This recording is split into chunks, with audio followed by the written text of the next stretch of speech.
Did you know you could train your dog in as little as 2 minutes a day? It's crazy to think, and most people think that you need a lot more time every day, but you can maintain a dog's training and continue to improve it with just a couple minutes a day. 2 minutes every single day is better than 30 minutes just once every Saturday. So getting that consistent habit in place really helps your dog get in a routine, and you as well. And if it's something that you just don't miss, it just becomes part of who you are and what you do, for whatever reason, your dog is going to improve a lot faster, and you're going to see those long-term results. So focus on that. That being said, if you have a difficult dog, that'll work. Just 2 minutes a day will work with an easy dog, and you'll still see progress. With a really difficult dog, like my boy Batman, I found that was not enough. And I was a slacker off and on through the first couple, 2-3 years that I had him, because I'm a busy guy, I've got kids, I got a business to run. I was already working 60 hours a week, and so when was I gonna fit in time to train my newly adopted crazy guy, Batman? And I went back and forth. Sometimes I would do it, sometimes I wouldn't. And obviously when I did, things would get better, and then I'd stop and we'd backtrack a little bit. What I found is that I had to hit it really hard for about 30 days, and I'd see a huge level up, and then I could drop down to, a couple minutes a day, 15 minutes today, no time for him tomorrow, the next day another 15-minute session. So it's not going to be this perfect line of like, okay, I'm doing my dog training program with Train Walk Poop, and from here on out every day I'll get in my 15 to 30 minutes and it's just going to be perfect. It doesn't work out that way. Your trainer is going to understand that it doesn't always work out that way. The closer we get you to that, the faster the results you're going to get, but changing your habits takes time. Same with your dog. So my point is, most people when they sign up for Train with us, they're super motivated. A lot of times there's been an incident where the dog has really driven them crazy or caused them a safety concern, and people are just like, you know what, I'm ready, it's time to do training, let's get this fixed. So if you can hit it hard for at least a month, longer is better, but at least 30 days of 15 minutes bare minimum, 30 minutes even better, you're going to see your dog level up for sure. And obviously we're going to level up your dog, and then for you to maintain it at home and to continue to see that improvement, you got to hit it hard for a month. After that, you can tone it down a little bit and see how your dog does. And everything's dependent on the dog. So if you tone it down and you say, okay, I'm going to go down to 2 minutes a day, just a quick fun little session with my dog each day. If your dog seems very happy and everything's going great, then that might be, then that's probably a good schedule for you. If you do that and your dog starts getting crazy again, they start doing silly things, you find yourself having to yell at them a lot more, then your dog is telling you, hey, this isn't doing it for me, I need more. So you'll either need to find more time in your day, hire someone to help you work more with your dog. You can bring them to us for follow-up training sessions, deluxe sessions at daycare, or one of our subscription programs, and we can take a lot of that load off of your shoulders, but you'll still need to get in your 2 minutes, right? So we can share that workload with you some. But again, back to my point that hit it hard, level up your dog, and then you can tone it down. So Batman now, he's a little older now, so that helps. Age of your dog, of course, plays a role.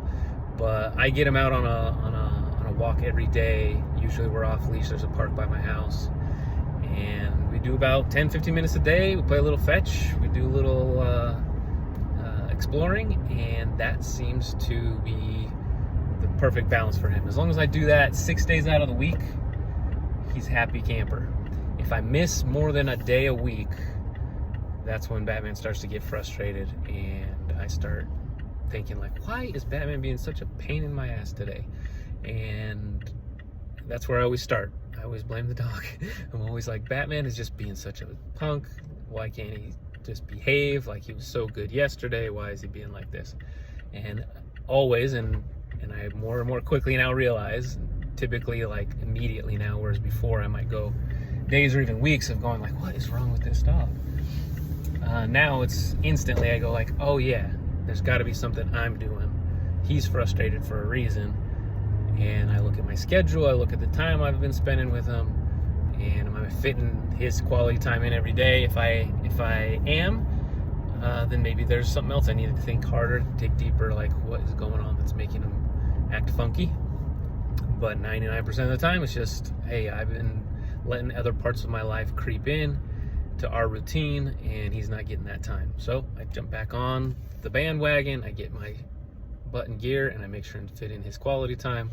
And what do you know? He starts behaving really well again, and all is dandy. So I find like that's a good indicator of how well I'm doing.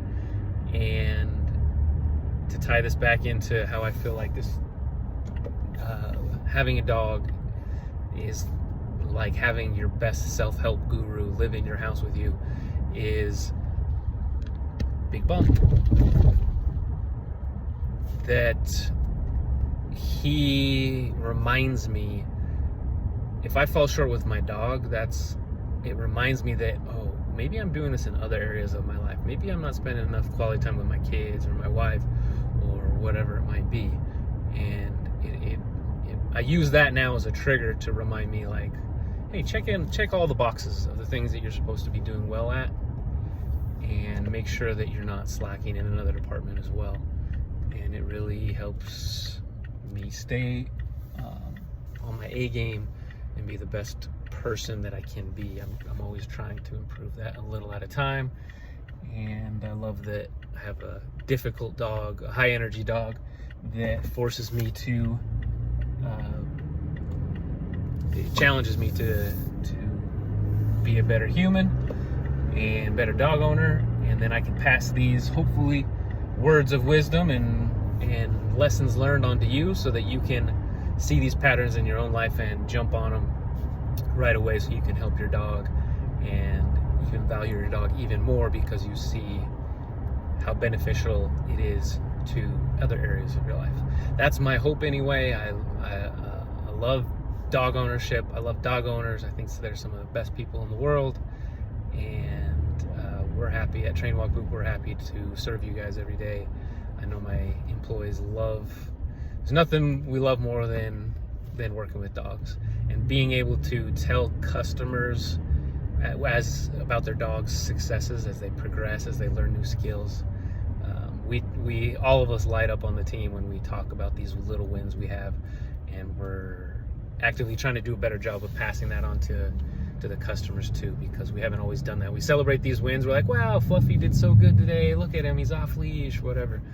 And we didn't always pass that on to the customers like we should have. So we're doing a better job of that now. We'll continue to communicate that more with you as time goes on. It's one of our priorities right now, because we want to make sure every single little win that we celebrate, that you get to celebrate it with us. So anyway, got a little sidetracked at the end there, but